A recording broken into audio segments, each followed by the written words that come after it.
చంద్రబాబు నాయుడు గారి మీద ఓటుకి కోట్లు కేసు అనేది తెలంగాణలో జరిగింది.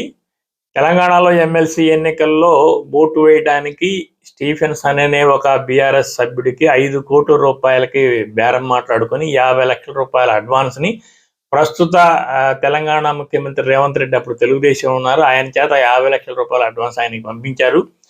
ఈ విషయం కేసీఆర్కి లీక్ అయింది. కేసీఆర్ వెంటనే దీన్ని ఒక ఆపరేషన్గా అతను ఎమ్మెల్సీని బెదిరించి ఒక ఆపరేషన్ సహకరించాలని చెప్పి ఈ మొత్తాన్ని పట్టుకోవడానికి కావాల్సిన ఏర్పాట్లు చేశారు. దాంతో రేవంత్ రెడ్డి 50 లక్షల రూపాయలు ఆయనకి ఈబోతూ రెడ్ హ్యాండెడ్గా దొరికాడు.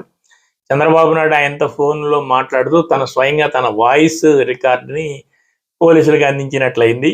ఈ కేసులో చంద్రబాబు నాయుడు పూర్తిగా ఇరుక్కుపోవడంతో రామోజీరావు, వెంకయ్యనాయుడు లాంటి పెద్దలు కొంచెం మధ్యవర్తిత్వం చేసి చంద్రబాబు నాయుడిని ఆ కేసు నుంచి తప్పించేటట్టుగా, ఆ తర్వాత చంద్రబాబు నాయుడు తెలంగాణలో తన కార్యకలాపాలన్నీ బంద్ చేసుకొని అన్నీ వదిలేసుకొని ఆంధ్రప్రదేశ్కి వెళ్ళేటట్టుగా ఓ ఒప్పందం జరిగినట్టుగా చెప్తారు. ఆ ఒప్పందంలో భాగంగానే చంద్రబాబు నాయుడు తెలంగాణలో పార్టీని క్లోజ్ చేసేసి సడన్గా రాత్రి హైదరాబాద్ వచ్చేసాడు. ఇంకా 10 సంవత్సరాలు తెలంగాణలో హైదరాబాదు మనకు కూడా రాజధానిగా ఉండే అవకాశం ఉన్నప్పటికి కూడా ఈ కేసు విషయమై ఆయన వదులుకొని వచ్చాడని చెప్పేసి చెప్తారు. సో ఇప్పుడు ఆ తర్వాత వైసీపీ ఈ కేసులో అడ్వాంటేజ్గా తీసుకుని చంద్రబాబు నాయుడిని ఇబ్బంది పెట్టడానికి వీలుగా ఆళ్ల రామకృష్ణారెడ్డి చేత సుప్రీంకోర్టులో పిటిషన్ వేయించింది.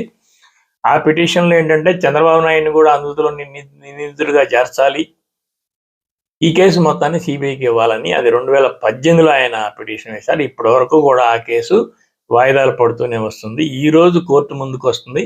ఈ రోజైనా దానికి సంబంధించిన సీరియస్ యాక్షన్ ఏమైనా ఉంటుందో లేదా అన్నదే అనుమానమే.